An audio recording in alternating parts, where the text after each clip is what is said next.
In my 3 weeks as your mayor, I have been with an officer who was shot in the head as he slept in his own car.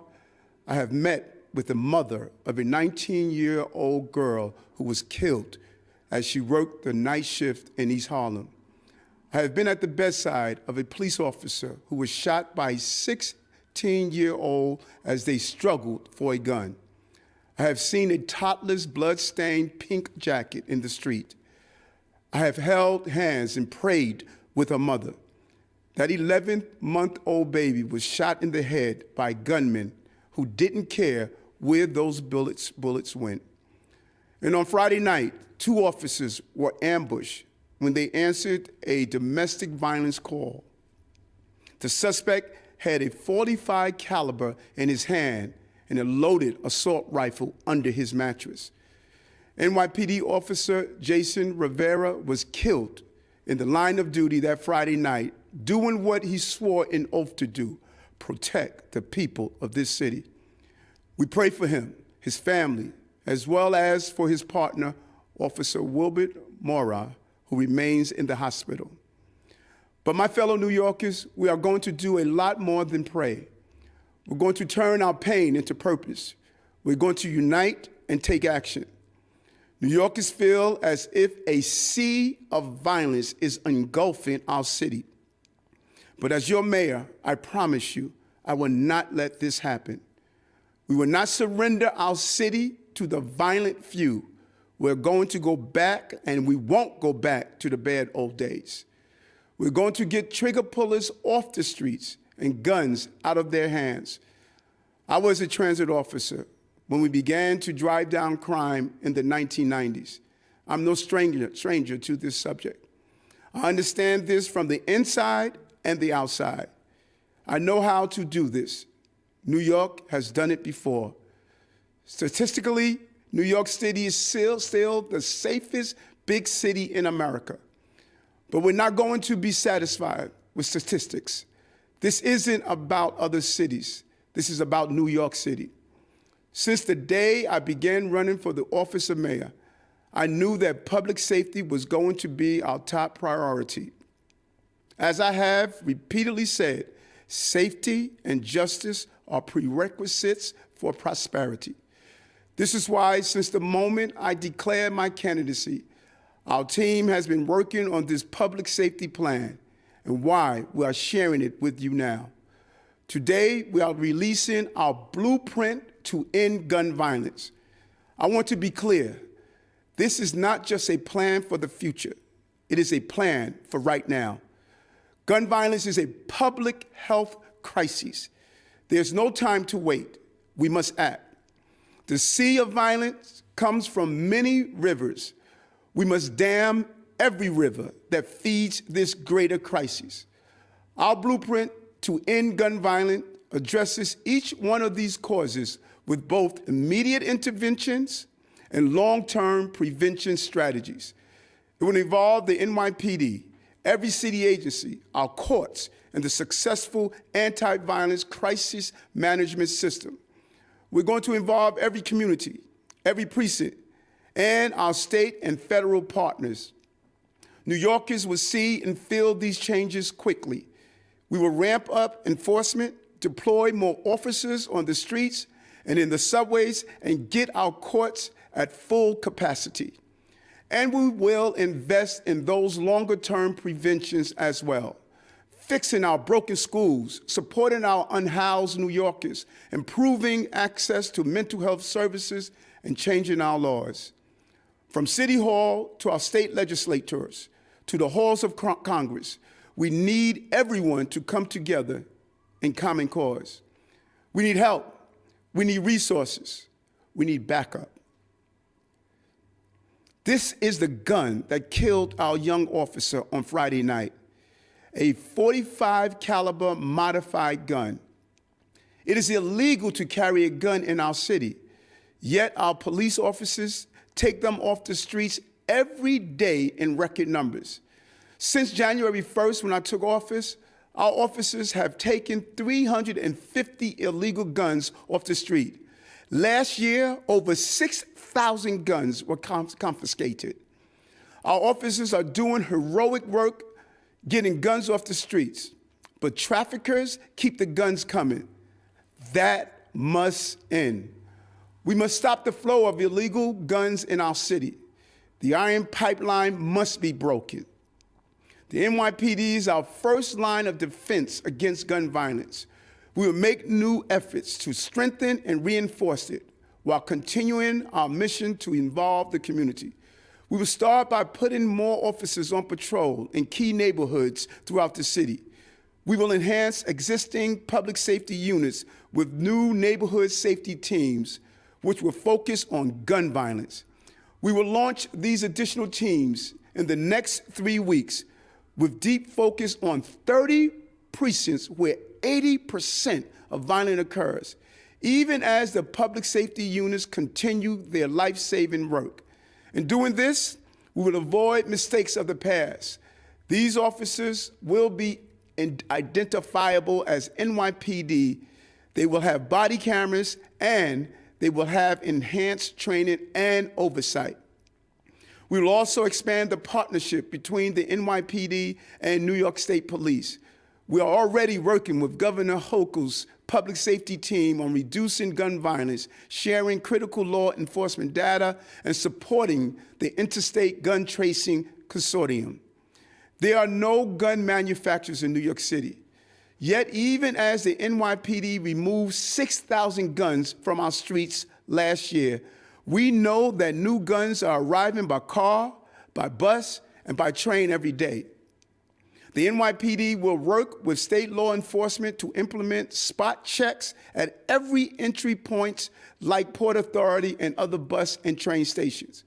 We will also move forward on using the latest in technology to identify problems, follow up on leads, and collect evidence.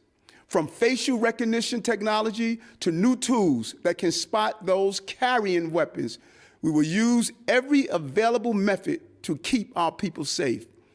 We will also expand the Gun Violence Suppression Division. This highly specialized unit within the Detective Bureau is tasked with seizing illegal guns and building cases against gun sellers and weapons traffickers.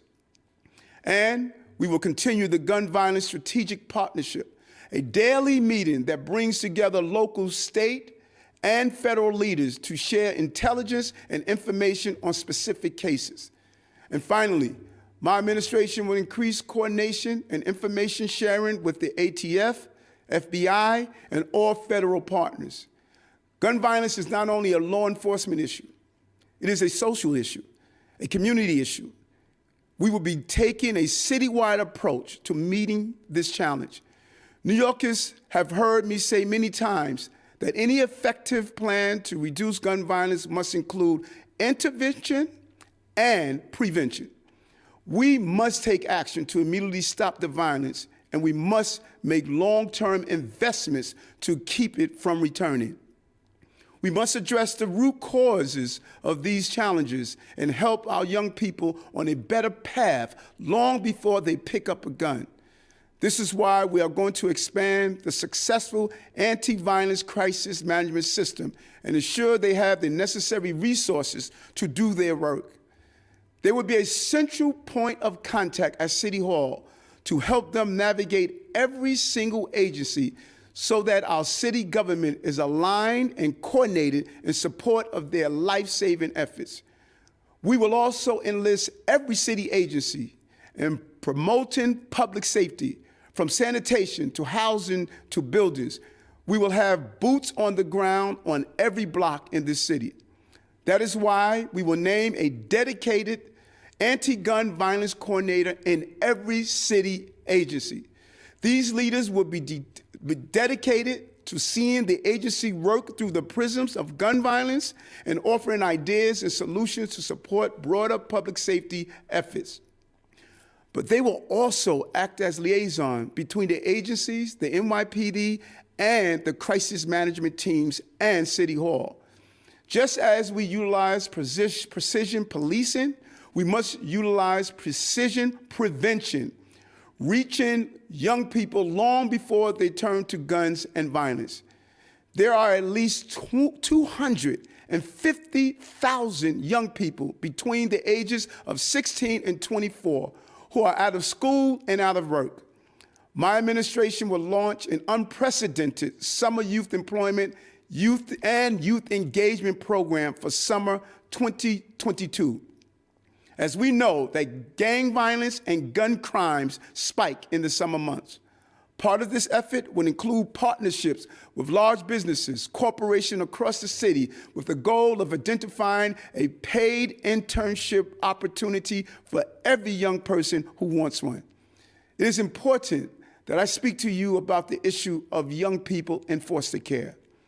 Almost 3,000 young people are entrusted to our city through the foster care system, and about 500 to 600 age out of the system each year without a consistent adult to rely on.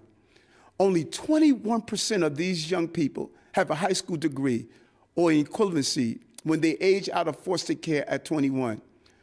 1 out of every 5 enter a homeless shelter within 3 years of aging out. Programs like our Fair Future Initiative provides life coaches for this vulnerable population through age 26. And we are going to expand these programs that help our youth get on the right path. My administration will also use the city's enormous purchasing power to create job opportunities for New Yorkers because we know the best antidote to crime is a career. We will work with our partners in Albany, labor, and other trades to pass community hiring legislation that will allow the city to require those doing business with us to hire New Yorkers from targeted communities, ensuring residents have access to good jobs and apprenticeships. Social services are important in protecting our city, and nowhere is that more crucial than when it comes to the topic of mental health. Mental health and public safety go hand in hand. The mental health crisis in our city has worsened during the COVID-19 pandemic, and it contributes directly to the crisis of gun violence. Our entire healthcare system must play a role in reducing gun violence, and we are going to make sure our hospitals and mental health professionals get the resources they need. Our existing hospital-based violent intervention programs are an important frontline response to these individuals who enter our hospital system with criminal or behavioral issues. These programs bring together hospital staff and law enforcement and community partners to provide support to violently injured people. Engaging patients in the hospitals during their recovery is a real opportunity to improve lives and reduce retaliation and recidivism. The health department would expand this intervention program to 10 additional hospitals in the communities experiencing high rates of gun violence. My administration would also redirect resources from the Mayor's Office of Community Mental Health, formerly known as Thrive NYC, into areas of immediate need.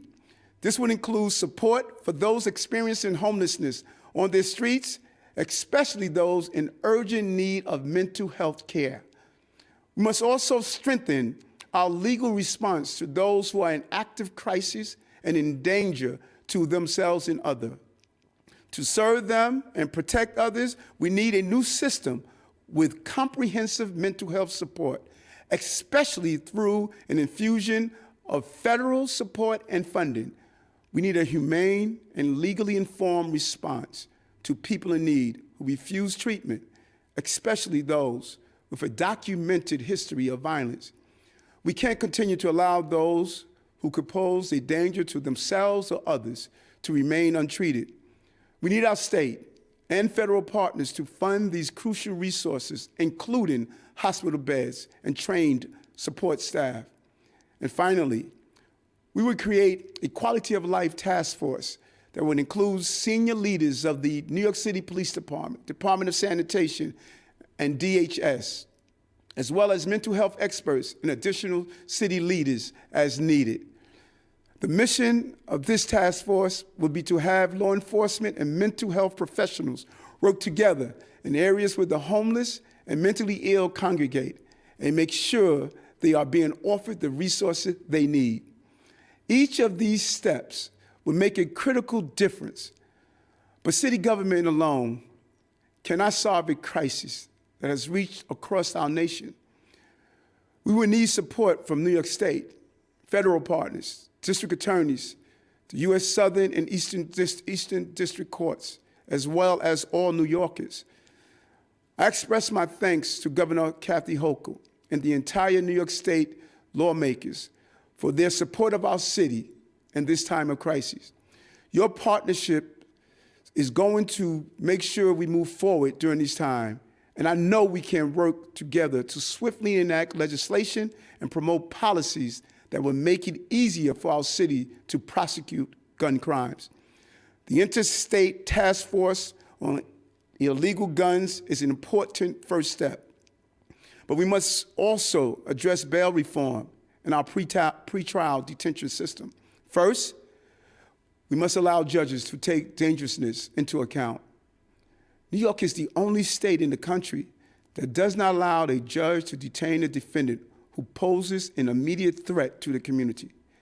49 other states, as well as the federal government, allow judges to consider a defendant's dangerousness. New York must catch up. Judges must be able to evaluate a defendant's criminal history and the circumstances of the alleged crime to detain those individuals who pose an immediate threat to the safety of the community. We must also look at raise the age legislation, which is being used as a loophole for gang members to demand young people under 18 take the fall for guns that are not theirs. My administration is not seeking to punish young people, but when it comes to guns, we must make sure there are consequences. Far too many men above the age of 18 are victimizing children by forcing them to carry the weapons. This is evidenced by the statistics. In 2019, 2.5% of all youths under 18 who were arrested had a firearm. In 2021, that number was 10%. Children are being used as pawns. If a 16 or 17-year-old is arrested on a gun charge, the NYPD should ask the individual where they got the gun from. If the individual refuses to disclose that information, prosecutors should have the ability to charge the individual in criminal court rather than family court. We must also re-examine the 2019 reforms to the discovery process. We must allow district attorneys to move forward earlier with gun charges, removing disclosure requirements that jam up the process, and we urge the state to pass legislation to that effect. And we must raise the penalty for gun trafficking. Currently, a gun trafficker on our streets won't face a Class B felony until they sell 10 guns in 1 year, period. We need to lower that number to 3. And if you are in possession of 3 or more guns, this should be a presumptive evidence of gun trafficking, not just possession. And when I, as mayor, make judicial appointments, this would be a top priority in consideration. Those who demonstrate a commitment to keeping violent criminals who use guns on New York City streets, I would take that into factor. Our city is coming out of a long period of uncertainty and trauma. This pandemic has frayed the social safety net at every level and has had a long-lasting, damaging impact on our justice system. Our court system is operating at a fraction of its previous capacity, and it has put our communities at risk. In the first half of 2019, New York City courts rendered 405 criminal verdicts. In the first half of 2021, these same courts rendered only 18. This is currently a backlog. Right now, we have 4,000 gun cases in the New York State court system. So I am saying to our lawyers, our legal aides, our defenders, I am strongly encouraging you all to get back to work. And we must immediately look at the things that are holding up our system, including changing the current social distancing requirements. Already in our public schools, we have moved from a 6-foot rule to a 3-foot rule. If it's good enough for our children, it should be good enough for all of us. The current rules are causing us to use 2 courtrooms for our trials. Changing these rules will allow jurors to sit together in 1 courtroom and expand our court capacity. We must also immediately work through the DNA testing backlog that has held up too many gun cases. This must be done by any means necessary, including use of forfeiture funds or federal stimulus money. Our city's 5 district attorneys are critical partners in public safety efforts, and we are asking them to also consider the following actions. First, we ask that they triage gun charges to expedite the process. If a district attorney's office pursues a charge related to gang or gun violence, moving it to the front of the docket, much as the same way hospitals triage patients with life-threatening conditions ahead of those with less in need. It would serve as a crucial step towards getting guns off our streets faster. We also propose a weekly meeting between all 5 district attorneys, the deputy mayor of public safety, and the police commissioner to review issues from the previous week, highlight needs, and identify the best ways to support each other moving forward. Finally, we will work with the courts and chief judge to see if we can increase the number of judges who are part of the state's gun violence initiative. We need every judge we can get hearing these cases and helping us move through this immense backlog. Everything I have spoken of so far will make a difference in how we can keep our city safe from guns. But no matter how effectively we get guns off our streets, more just keep coming in. The iron pipeline keeps them coming. The gun violence crisis has hit New York City painfully, but we are far from alone. In the wake of COVID, major cities and localities nationwide have seen alarming rises in shootings, gun incidents, and violence. Gun violence is a public health crisis, and it is one that must be addressed at every level of government. It is time for our federal leaders to rise to the occasion and pass common sense legislation that is supported by an overwhelming majority of Americans. In addition to enhancing partnerships with federal law enforcement described above, we must see immediate action from Congress on guns. We must pass legislation requiring background checks on all gun sales. We must pass legislation to make gun trafficking a federal crime. We must increase penalties for those directly involved in moving guns across state lines and the organizers of gun trafficking rings. We must increase penalties for those making straw purchases or buying firearms from someone legally prohibited from doing so.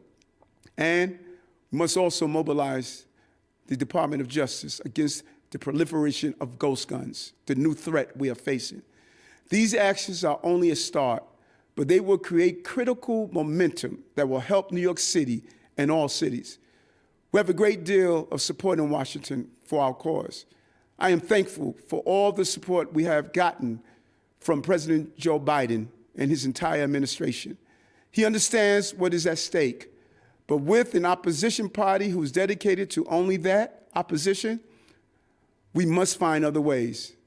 As I said to my fellow mayors in D.C. last week, cities must lead. Mayors must lead. We are proud to be a member of Mayors Alliance of Legal Guns, and we must all work together. But New York, as your mayor, this is my #1 priority, keeping you safe. I campaign on it. I will deliver on it. This blueprint to end gun violence will not end this crisis overnight, but it will represent the biggest action in years to protect New York City by marshaling the collective actions of many stakeholders and massive resources. My administration will push to implement this plan in the coming weeks and months with our partners in Albany and Washington, D.C. We will never stop. We will never stop fighting to protect New Yorkers. New York City has come a long way, but we did a lot of hard work to become America's safest big city, and we are not going to let that slip away. Not on my watch. You have my word as your mayor and as a fellow New Yorker. On Friday, Officer Jason Rivera will be laid to rest.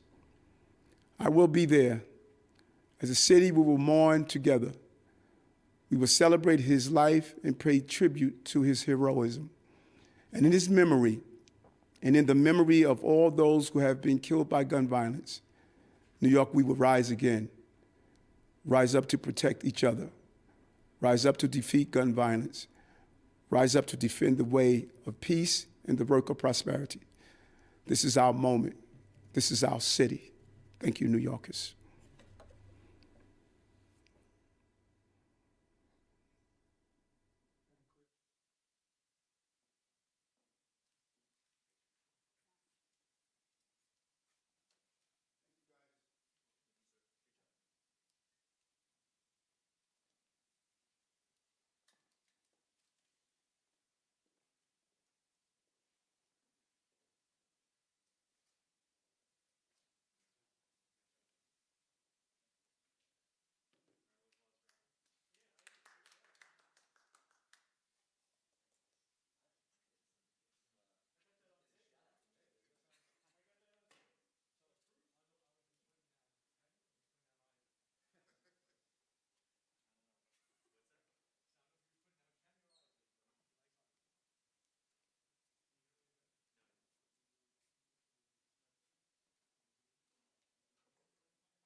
Good afternoon. Marsha, how are you? Good, good. So today we unfolded a comprehensive overview plan of how we're going to deal with gun violence and violence in the city. And throughout not only my time as a lawmaker, but those who followed me on the campaign trail, you heard me often talk about my journals of documenting the complete failure of how we are rowing in different directions and dealing with gun violence in this city. And it really crystallized for me over the weekend when I sat down with anti-gun crisis management groups. One young lady who was there, she shared with me when she reaches out to the Department of Sanitation to ask them to pick up the garbage where drug dealers and gangs are hiding guns and drugs, there's no one to talk to. There's no one to respond to our Marines. They are the Marines. They're on the ground. The police officers, CMS, they are our Marines. Imagine the Marines calling for assistance and they can't get it. Because we have siloed our city. Health and Hospital must understand that they're part of the gun crisis solution. When someone is shot and they go to a hospital, crisis management teams should have a room there so they can prevent the retaliatory shootings, which are a large number of shootings. But oftentimes they can't get inside to do that. We need to connect the men and women who are part of our workforce development. When crisis management members are out there telling a gangbanger to get out of the gang, they should also have a job application. We need to connect the chancellor and his team to when people need high school equivalency or some type of educational opportunity, they should be there. It's a disconnection, and everyone believes that the gang and crime crisis is the NYPD's problem. No, it is not. Every agency in this city must be involved with the #1 threat in our city, and that's violence. But as I stated earlier, and I will continue to state, NYPD is doing its job. Thousands of guns are being removed from the streets of the city of New York. Thousands. Since being elected, over 300 guns were removed off our streets. But it appears as though for every one we take off the street, 5 find its way back on the street. We need help. And the federal government must step in. But while we're asking for that help, we're not going to stop doing what we do every day. That Officer Rivera Mora did, and the 5 officers that were shot.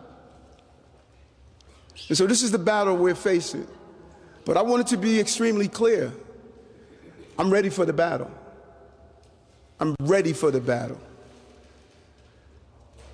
And my life experience has prepared me for this moment to go into the crevices of these neighborhoods that have historically never saw relief. Although we became safer as a city, trust me, there are neighborhoods that never saw the relief. And I'm going to go and find those neighborhoods. We have 30 precincts in this city that they contribute to 80% of the violence out of 30 precincts. The resources need to be there. That's what we're going to do. This is a pivotal moment for our city. And my team is focused on this issue. Focused on the challenge that's in front of us. And the right leadership, this can be a safe city. I answer any questions. Marsha? Yes. Mr. Mayor, I noticed in your blueprint for ending gun violence, you talk about appointing judges who are willing to put people who have gun crimes in jail or at least get them denied bail. I wonder how many of these judges do you think you can appoint over the next 4 years of your term? And will you also use your ability to convince them, the ones who are not doing it, will you try to get rid of them? And that's a great question. And this is part of the reform we must do, Marsha, in this dysfunctional city that we're living in. I had to reappoint judges on the 31st of December. No opportunity to do an analysis, no opportunity to sit down and speak with them and find out their vision. We had this small window to reappoint judges. Any new incoming mayor should not be faced with that on December 31st on an extremely crucial decision. And so the team will do an analysis of how many judges will be open to we could appoint in the next 4 years. But I'm going to be clear, you cannot bring on the bench your philosophy and your theory. You must bring on the bench keeping this city safe. That's the goal. And whatever powers we have to ensure that we keep our bench staffed with the right judges that are going to have the right balance of justice and safety, we're going to target.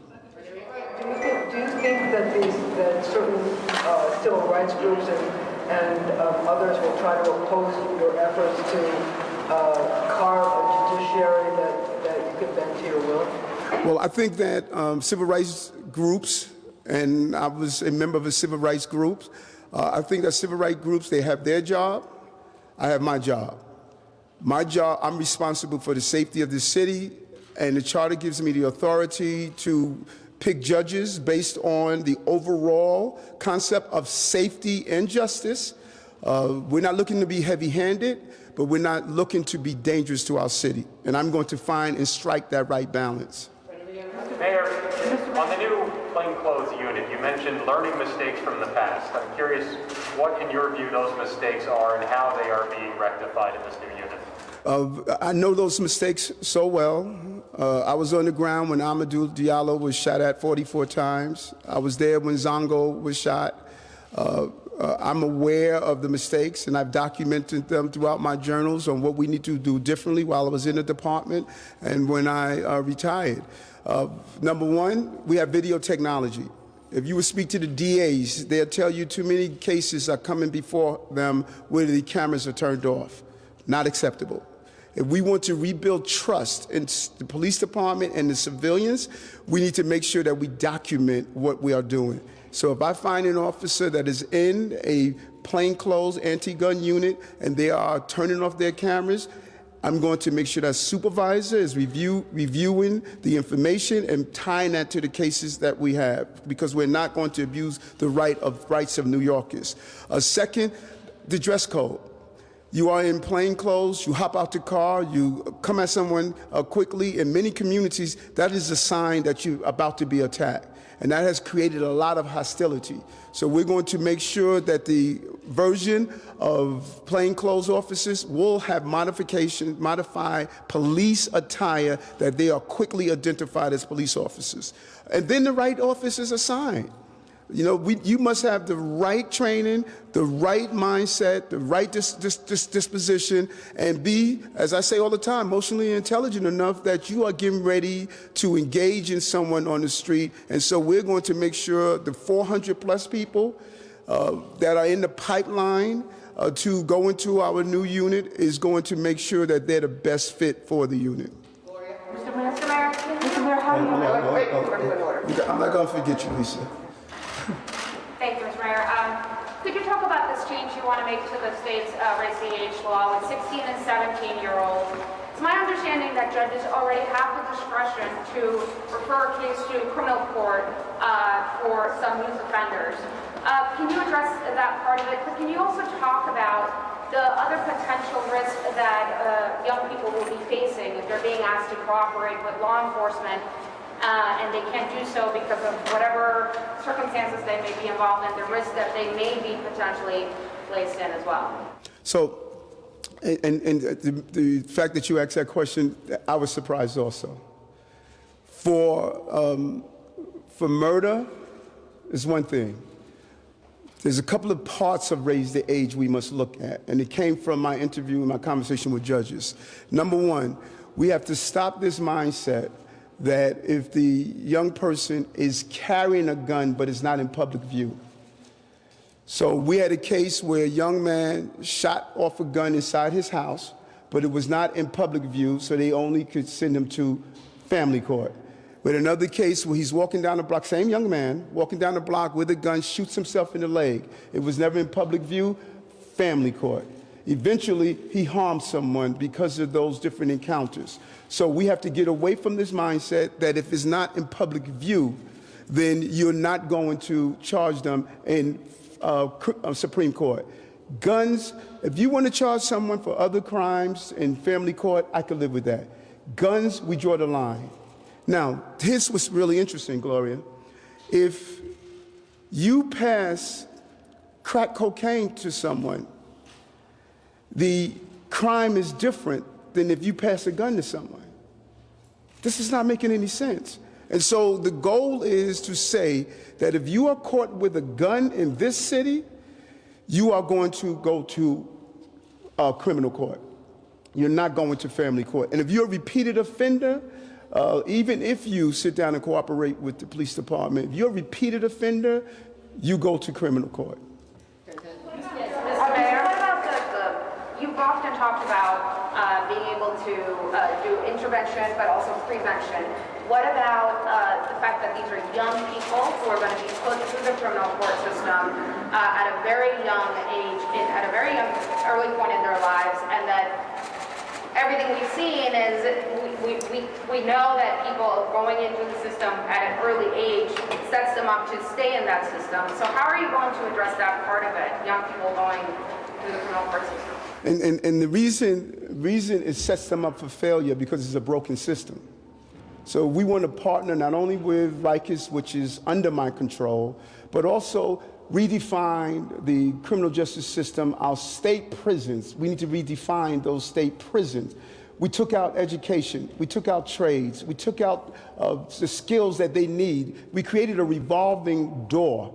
And so let's turn these correctional facilities in a place to correct and give people the service they need, mental health services and other services. As I stated, a large portion of the young people you're talking about age out of foster care. And so the goal is not to do what we did with the Rockefeller drug law. Mind you, I was a co-sponsor of the bill that repealed the Rockefeller drug law. We're not going to those days. But those who are exhibiting a level of danger on our streets that are hurting innocent people, we must remove them until they get the support and services they need. And if it means that after they get to a certain hurdle that we're able to seal records, let's do that. Let's let the legislators focus on that. But you can't continue to send the signal. This is the signal on the streets right now. It's all right to carry a gun. Mr. Mayor, All the folks, right here. Yes. You Yes. talked about training this plainclothes unit and selecting the right people. So what's your timetable for this, and when would they actually start operating in the precincts that you want them in? First, let's understand, we already have a team out there now, and many of you remember when the previous administration disbanded the plainclothes unit in the precincts on the campaign trail. I made it clear that was the wrong thing to do, that we should not have done that because you need the element of surprise when you're policing. And in August, they heard me. They put in place a unit with an unmarked vehicle that they have been playing a major role in removing guns off our streets. And so we still have that unit in place, and they're doing a great job, a heroic job in doing that. While that unit is in place, we're going to now, in a 3 weeks period of time, probably sooner, but in 3 weeks period of time, at a maximum, we're going to put in this new unit that is going to be in a modified version of plainclothes. Mr. Mayor, in terms of... Hold on. Lisa, I'm not going to forget you, trust me, but let's follow the flow. Hi. How are you, Sally? Good, how are you? Good. I was wondering, how do you plan to convince legislative leaders in Albany to make these changes to raise the age to bail, to address the concerns that you've raised? And also, just one very quick question, do you have a total cost of this plan? Okay, first let's get with the lawmakers in Albany. I cannot make decisions for the lawmakers. We have, different levels of government, and I respect that. I'm going to share with them the numbers.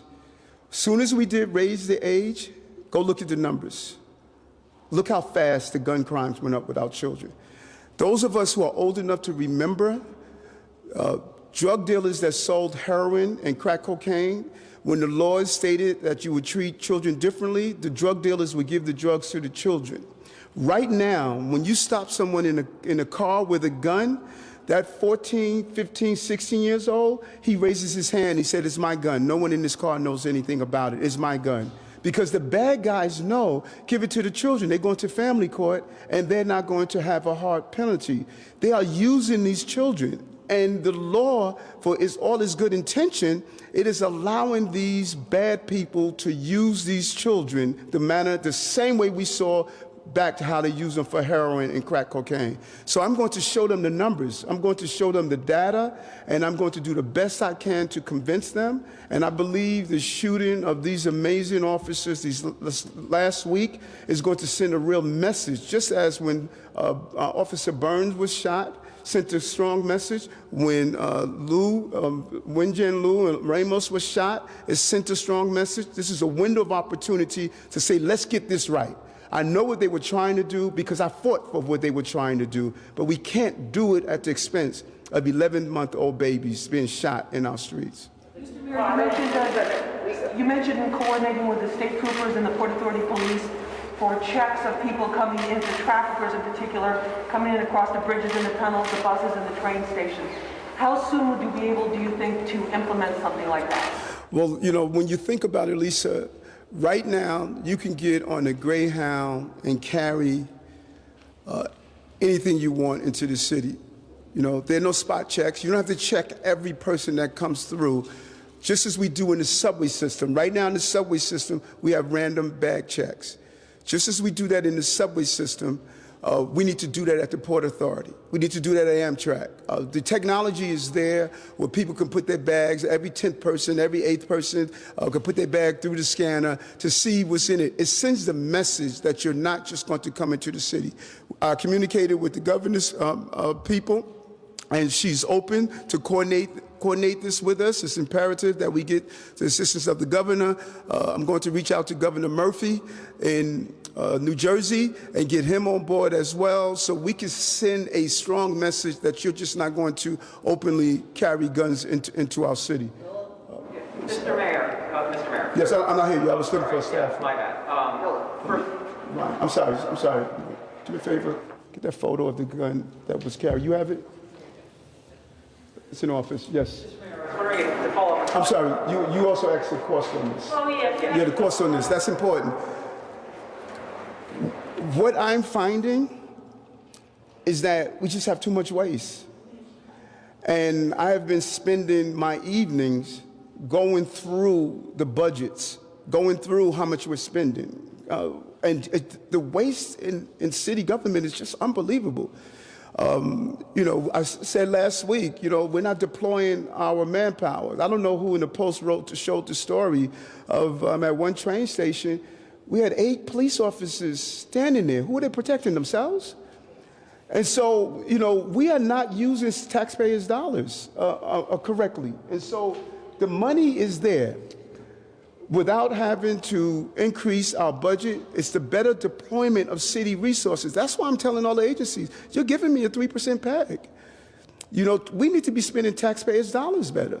And if we do that, then we will have money for the resources we need. And that is what I believe, what I've been looking at and viewing in the evenings, looking at these budgets, we can do a better job with taxpayers' dollars. Yes. Mr. Mayor, to follow up on Sally's point, when you talk about strengthening the gun suppression unit at the NYPD, what does that mean? Are we talking more cops? Are we talking more overtime? Are we talking, like, what do you mean by strengthening it in this case? Great question. More manpower. We have about 60 detectives there now. The police commissioner is doing an analysis, so how do we get more detectives there? Because the role they're playing is amazing, going after gangs, going after guns, going after those who are contributing to the violence in the city. And if you look at the plan right now, I was very clear to the police commissioner that we're going into all of these agencies and we're looking at who's assigned there. And if you're assigned there and there's no reason for you to be there as a police officer, I need you to be in crime fighting. And that means making sure we get the the manpower in these units by making sure that people are doing law enforcement duties and not clerical duties. 60 to 100 or to 200 or how many? The police commissioner will do that analysis and tell us how many. No, go, let him know, because if you don't, he's going to complain to me. Go ahead, You described a scenario where for every gun the police department gets off the street, there are another 5 that make their way back into the city. How much confidence do you have in this plan stopping Niagara Falls? Can you tell the public, can you tell your cops that this is going to be what turns the 2-year tsunami of gun violence? Right, and you know what, Nolan, I wish I could. I wish I could. What I'm going to tell to my cops and to the city of New York, we are going to do our job. My agencies are going to do their job and stop feeding crises. My police department, they're doing their job. These police officers are saying, we need help. That's what they're saying. They're saying we need help to stop the flow. We need help to stop putting people back on the street that are dangerous. They're saying we need help. I mean, what we have done to these police officers in this city, where we, from pouring water on their heads to not giving them the authority to do the job, saying we're not going to prosecute fare evasions, allowing people to walk into stores and take whatever they want off the shelves, and then we point to the police officers and say, keep us safe. They're saying we need help. And so what I'm saying to them, I don't have the authority to tell Washington what to do. I don't have the authority to tell the state what to do. I'm going to plead with them and speak with them, but I'm telling them in this city, they're going to get the help from their mayor. Hi, Mayor. The new mayor usually gets one big ask in Albany. So is this your ask between raise the age and bail reform? And do you think Governor Hochul could be a partner with you on this? Yes, I have a lot to ask. You know, this city, we're the financial engine for this entire state, if not the country. And I think that we should be given a little bit more love. And so I have a lot to ask, and one of them is, let's go back. I don't want to take away from the work that they've done around Raise the Age. I just want them to look at the data. And if we really want to save these children, we should not have them put into place. We lost a generation of children to drug dealers during the 70s and the mid-60s. That's going to happen again if we don't get this right. And so my ask is to relook at Raise the Age. My ask is to allow judges to use imminent danger. We're at 49 states currently use that. So we need to make sure we look at these laws, let's tweak them to get the mission we were trying to accomplish, a mission that I fought for, but at the same time, we have to keep our city safe, and we're not doing that right now. Governor Hochul, could she be a partner on that? I believe Governor Hochul is an amazing partner. She gets it. She has to make the determination from her team on what she's going to use to push forward, but I think she understands that we're at a real crossroad on safety in the city. Hello, Mayor. Over here. Yes, how are you? I'm good. How are you? Good. I want to turn the focus back to your comments about the city learning from its mistakes. Your plan calls for adding patrols, instituting spot checks. Given the city's troubled history with its implementation of stop and frisk and the probable cause issues, what can you tell New Yorkers about how things are going to be different in terms of tactics on the street in 2022? Well, you know, many of you who have covered me for a long time, like you, you know that this has been my life work. The abuse of police tactics will not return under my administration. And we are going to judge our commanders, our officers, our frontline supervisors on their ability to make sure we are not utilizing abusive tactics. And there are mechanisms that we're going to roll out on how we're going to ensure the quality assurance that we expect from our police officers. It's so important to have quality assurance. How do we know we're getting the product that we expect if we are not inspecting every day? You know what I say, if you don't inspect what you expect, it's all suspect. Sort of piggyback off of Jay's question, Public Advocate is calling for a return of the residency requirement for police officers. The Public Advocate is calling for a residency requirement for police officers. Is that something you would consider? Yes, I think that's a smart idea. We're wasting taxpayers' dollars. Many people don't know that a police officer is responsible for responding to crime 24 hours a day. There's no such thing as being off duty technically. If you see a crime and you don't take action as a police officer, you could be held accountable for that. So why are we using our tax dollars to pay for an officer to be here for 8 hours, and then 16 hours he's going to one of our 5 neighboring counties and protecting them? That makes no sense. No, I want you here in the city. I want you to go to the cleaners. I want you to go to the churches, the supermarket, your children to be in our schools. We shouldn't have 30-something% of officers residing out. You are paying for other counties to be safe. So I think he's right. We should have a residency requirement. We can grandfather it in. But there's something else we're going to roll out in the next week or so on how we can get the product right here in our city, to get those right here in our city to move in the police department. The commissioner is working on the details. Thank you, Mayor. I wanted to circle back on the plainclothes units. You mentioned that they will be identifiable. So I'm wondering, doesn't that defeat the purpose? If they're in plain clothes, isn't there supposed to be an element of surprise? And then secondly, if they are going to be identifiable, exactly how are they going to be identified? Great question. So right now, the real tool of being undercover lies in the vehicle. The current team now, they're in full uniform, but they're in an unmarked vehicle. And that unmarked vehicle allows them the element of surprise.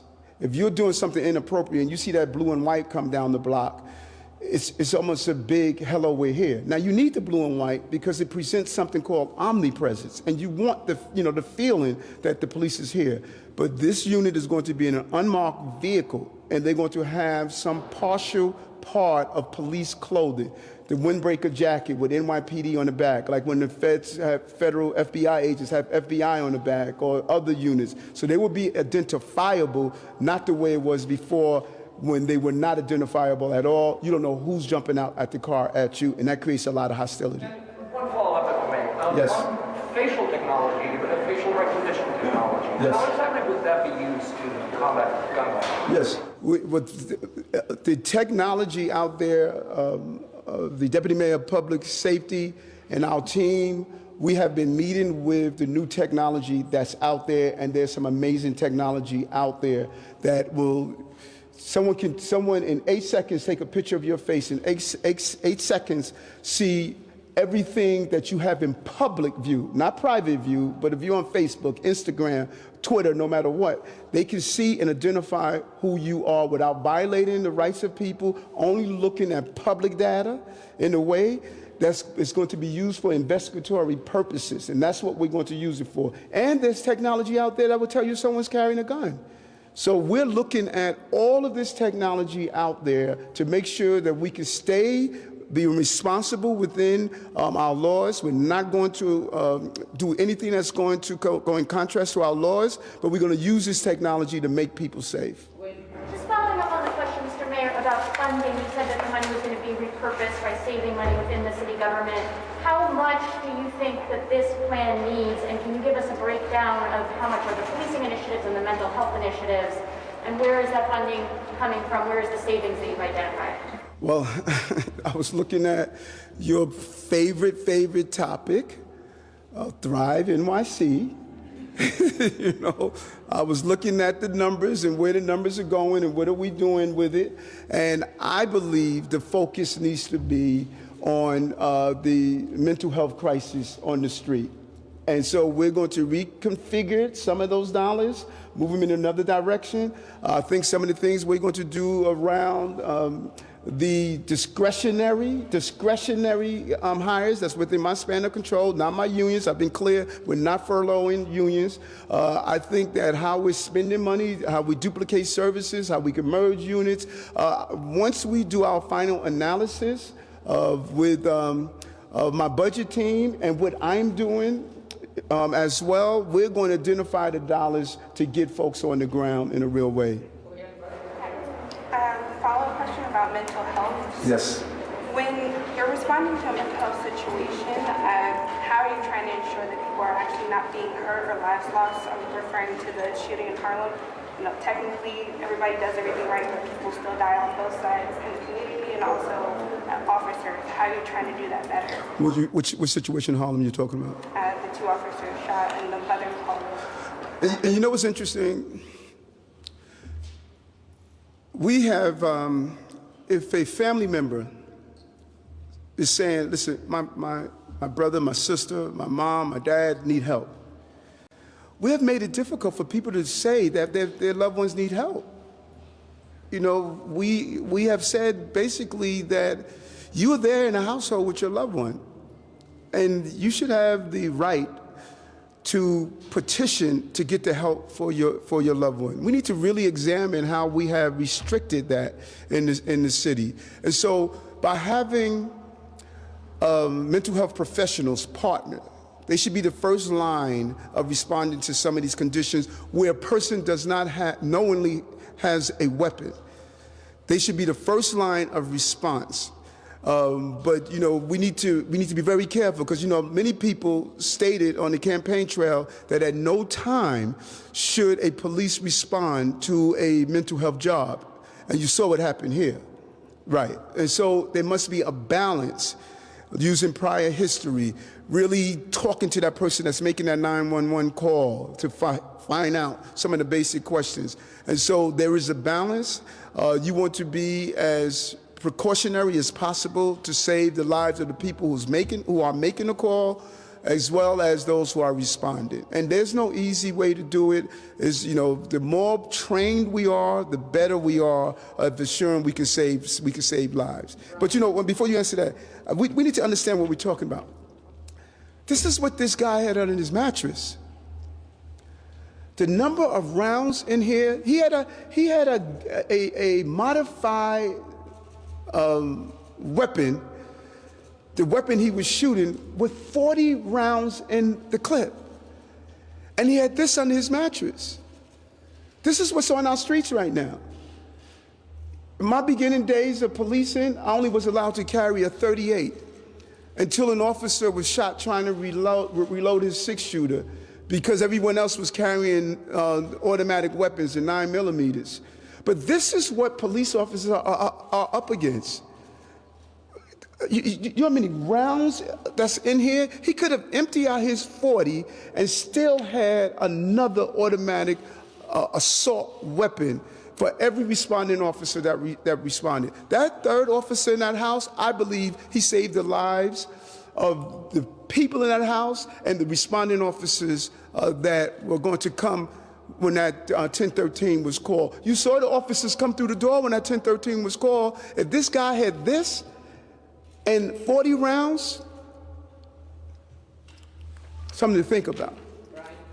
Mr. Mayor, what is your specific ask for the president? I know you talked about bipartisan legislation, but is there anything that you want him to do via executive order, executive action right now? And my second question is about ghost guns. What specifically are you seeing with ghost guns? I know Philadelphia has seen 500, they've confiscated 500 ghost guns this year. It's a huge increase. What are you seeing here in the city? Great question, great question. A couple of things we can do right away. Number one, we have different interpretation if a ghost gun is disassembled.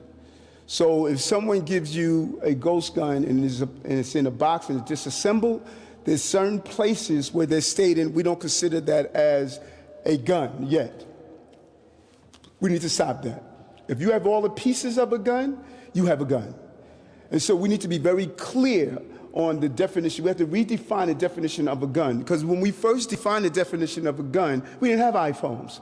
We didn't have 3D printers. So we have to constantly evolve, because the bad guys are evolving. And so on the federal level and the state level, we need to properly define a gun that includes the disassembling of a gun.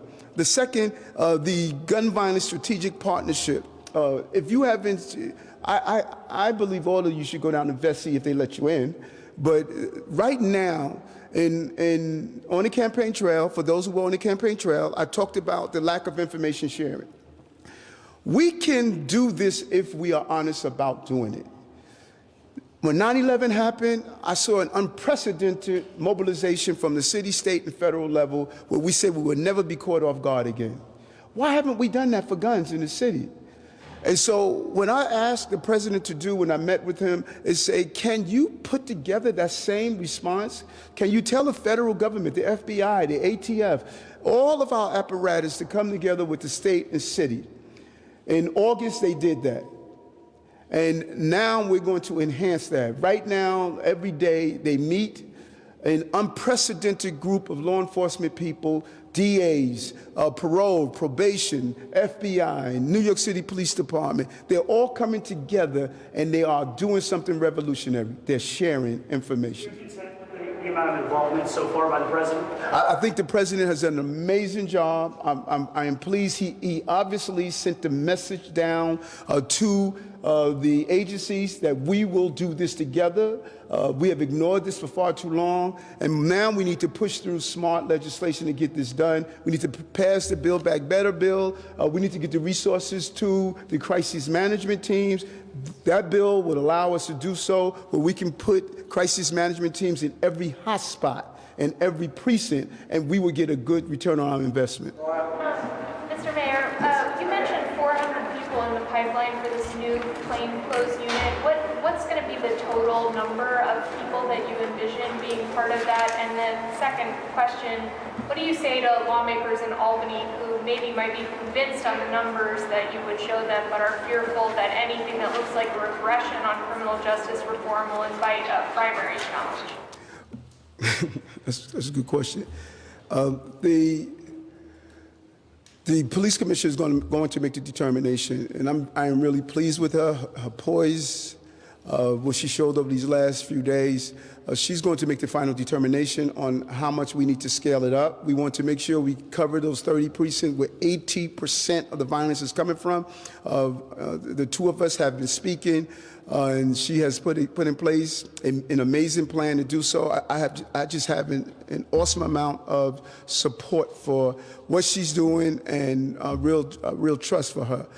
To those lawmakers that see they're going to have or feel they're going to have a primary challenge, those who covered this race, you heard the things they called me. I mean, they called me so many names. They wanted to just do away with my history of fighting for reform. They wanted to rewrite it. They wanted to do away with my history for public safety. They tweeted me, they Instagrammed me, they Facebook. They did all of those things to me. But on January 1st, 2022, I'm the mayor. I wanted to get some more updates on the investigation. And can you say at this point what the motive was for the shooter on Friday night? Did he have some sort of an extremist view? Was he emotionally disturbed? Was it both? What can you say about that? I don't know. The detectives are doing a thorough investigation to determine what happened here, and did anyone else play a role in this? And after their investigation, the commissioner will give a complete report on what happened. If you have extremist views, it's obvious you have mental health issues also. And so the police commissioner is going to come out. I think the goal is to get through this week. This was a devastating week. Sitting in that hospital, watching those mothers and, the family members of these officers, it was devastating. I couldn't help but to think about, Bernard, my brother. And, I said the other day about Robert Venable. I still think about Robert. I keep a picture of Robert in my wallet. We were going away. We were on our way to take a trip together. And, losing him in that way, I could only see the pain that these families are experiencing. And so the commissioner will give a review of that, but we just want to get through this week. One more held up, Mr. Mayor. Do you know where he got that weapon from? Was it the other one was stolen? Do we know? It's the first time we're really seeing and learning about this weapon officially. Where did he get it? Any other information on it? Great question. We know one of them were reported. One of the weapons was reported stolen. We're getting the background information on the second one. Here's what we do know. They were not manufactured in New York. We do know that. We have become the dumping ground for these types of weapons. And that is why our officers need help. They really need help. You know, they have been going on overdrive. In spite of everything and what they have gone through, they have stayed committed to keeping the city safe. And they should not have this. They should not be up against this.